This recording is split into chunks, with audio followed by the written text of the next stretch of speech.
Do we have enough toothpaste? Oh, yes, we do.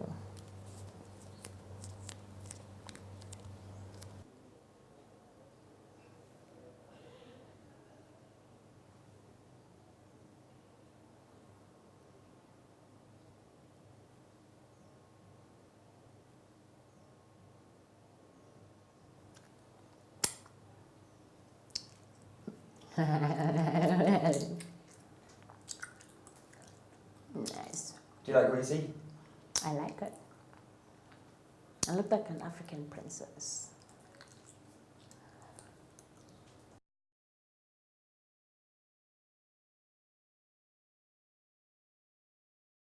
Awa is the shorter version of my birth name. Awa Kiwe. So people used to call me Awa, Awa, Awa. So when I jumped on stage, I thought, what the heck? Let me have something with a meaning. That's how I came up with the acronym AWA, African Women Arise.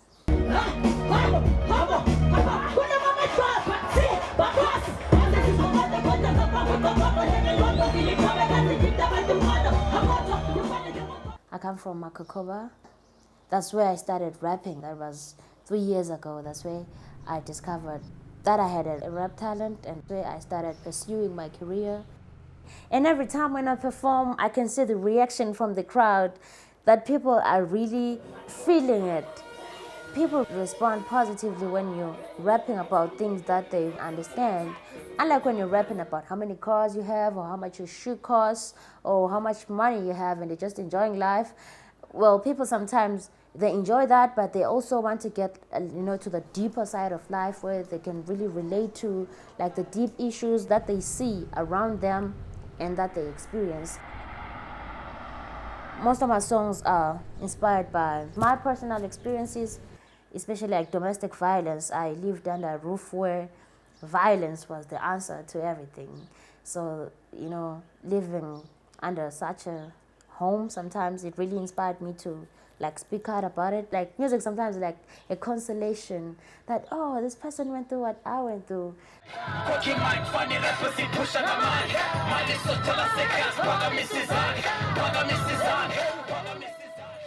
Sotshala Sekas means ghetto soldier.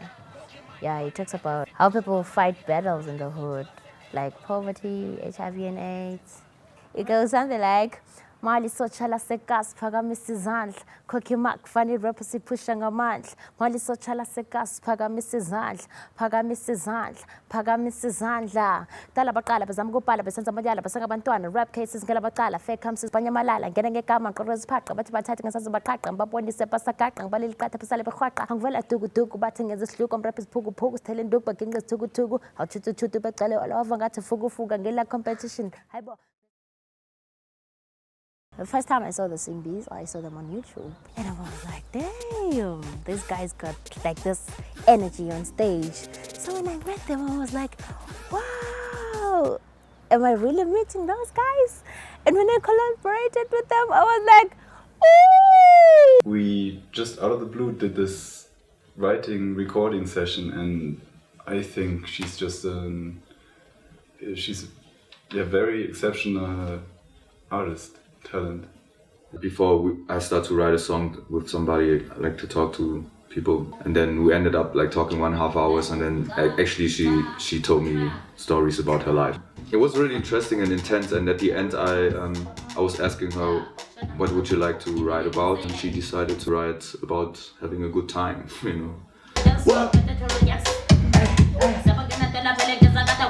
I loved the way we exchanged cultures and languages, because the chorus is in Ndebele, and the Germans were actually singing Ndebele, which was very nice. Hewena means hey you, and then it's Chona Pants, it's get down. And what is Suruku Fire? I think it's let's get poppin' or something like that.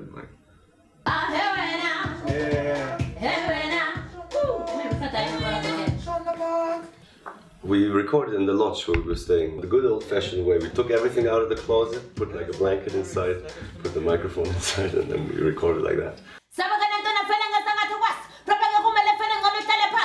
The whole session went very smooth, no? We would clean very fast, and it was very easy with her.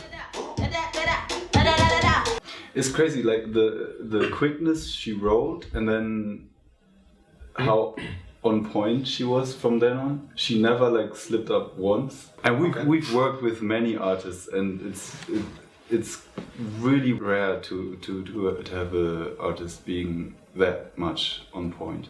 It's really amazing. And I mean, she's 23 years old. To collaborate with anyone from Germany, Symbios, I mean, that was dope, and I can't wait to perform with them. It's so good. Hey, wena.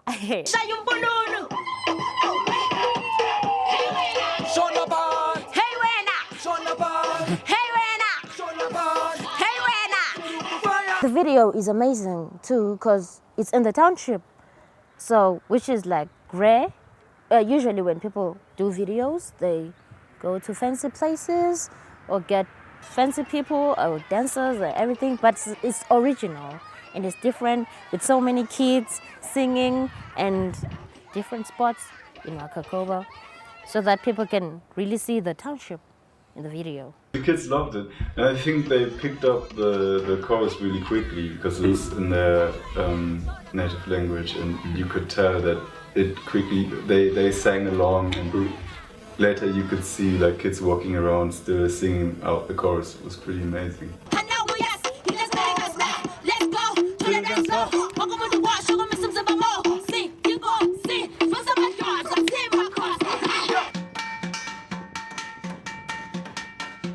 The average income of someone who lives here, I would say, if they're lucky, they will be earning $200. And you know, $200, you have to pay bills.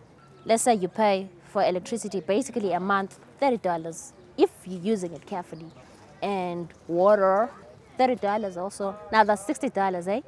And well, groceries for a month cost something like maybe $100. So now we're at $160. So as you can see, like the income and the cost of living, sometimes it doesn't balance here. So basically the life for people here is kind of difficult.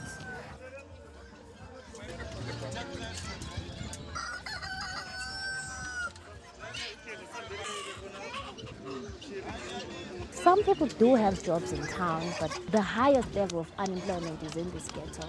That's why we have like a high level of crime. If you ask anyone, what is it that you know about Makhakoba, they're going to tell you, yo, don't go there at night. They're going to step you and they're going to take your money and they're going to do that. So that's what the hood has been known for over the years, a high crime rate, teenagers who don't go to school, teenage pregnancies. But all of that, I would say, is caused by teenagers like having nothing to do. Like, I remember myself, well, hip hop kind of gave me an identity, but if I wasn't a hip hop artist, I would be like sitting in the street or something.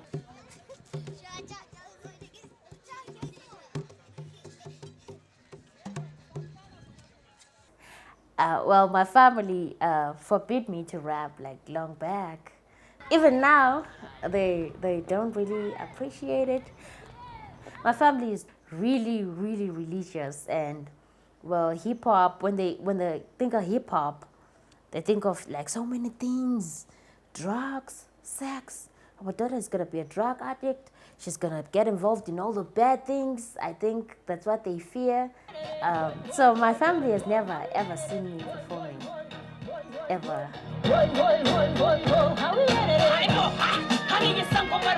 This is where I started rapping. So this is actually where there is the studio, the only studio in Makhakoba, the MTR, Makhakoba Township Records. Hello, it's Kifan. Most of the women that are singing, they're doing those tracks that concern about being loved and loving someone, but not bring the issues that affects the women. And so she's doing it different now because she's singing about now the struggle of women, which is, I think it's her own. No one else is doing that, which is good. Most of my songs are storytelling songs. You know, you can actually follow the story from the first verse to the last verse, and they talk about social issues that affect mostly women in society. Issues like teenage pregnancies, domestic violence, abortion, prostitution, rape. I just felt that as like one of the few female artists in hip hop, I should speak out for women. You know, like my voice should not, it shouldn't be just my voice, it should be like the voices of many women who go through what I go through.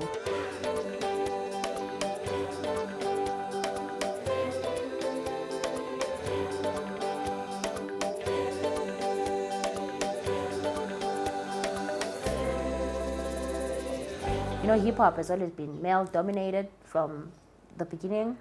Or sometimes like, is that girl trying to rap like us boys? So sometimes you get like that kind of discrimination. Sometimes they think, no, hip hop is for males. I've heard so many people saying, why do you rap? Rap is for boys. So rap is not for boys. Rap is just a way of expressing yourself in rhyme.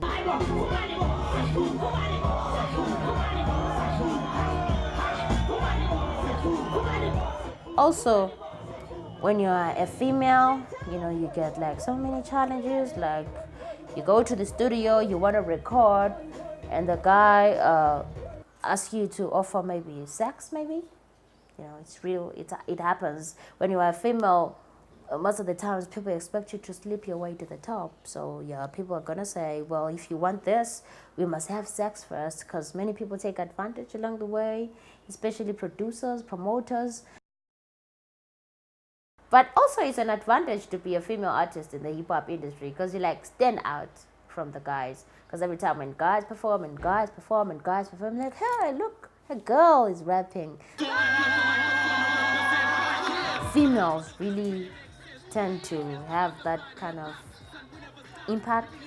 Like females are better entertainers because sometimes they also dance and stuff. So it's really it's fun to be a female in the industry.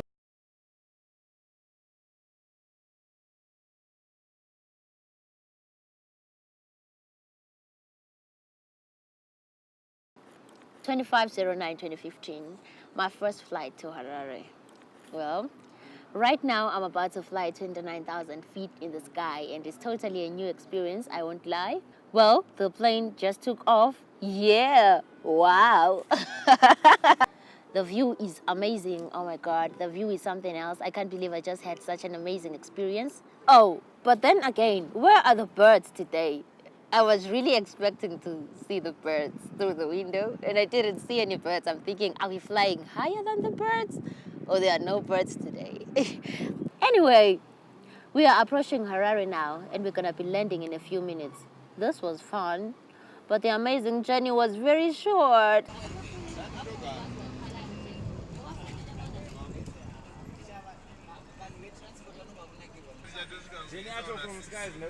Normally when we rehearse, it's like we just sit down and try not to lose too much energy, and she just came in and like jumping around like crazy and screaming and really performing the song.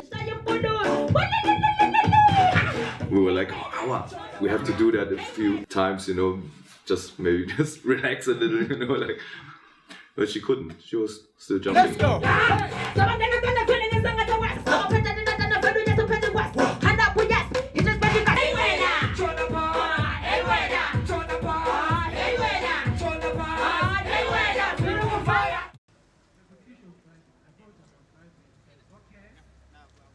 It means a lot to me to perform at Shoko, because Shoko is like the international festival which brings everyone together. There are promoters, there are producers, there are other artists, there are so many people. You know, it's such a big festival, international, people came from all over the world, and I'm kind of under pressure because I really need to prove myself. I really need to showcase my skills. I'm thinking, what if I fall on stage? I'm just nervous, I think, and I'm under pressure because if my performance is boring, then this is it.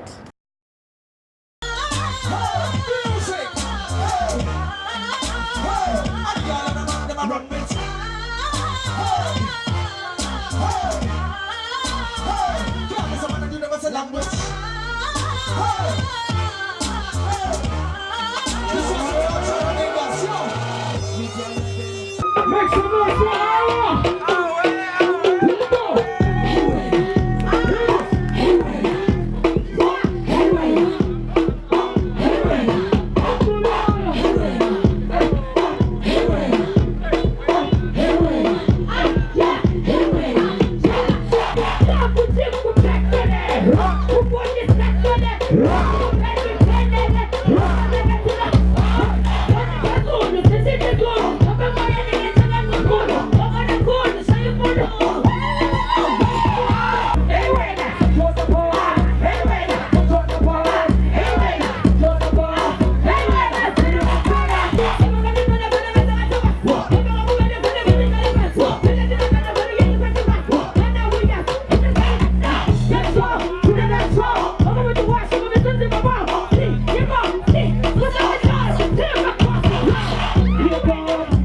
dress like this, I'm powerful, you know. These stripes, they represent a warrior.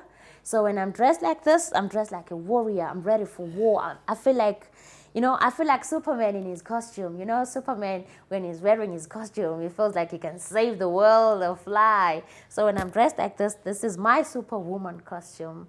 I feel like a heroine when I'm dressed like this. I feel like I can do anything. And I think it looks good, really.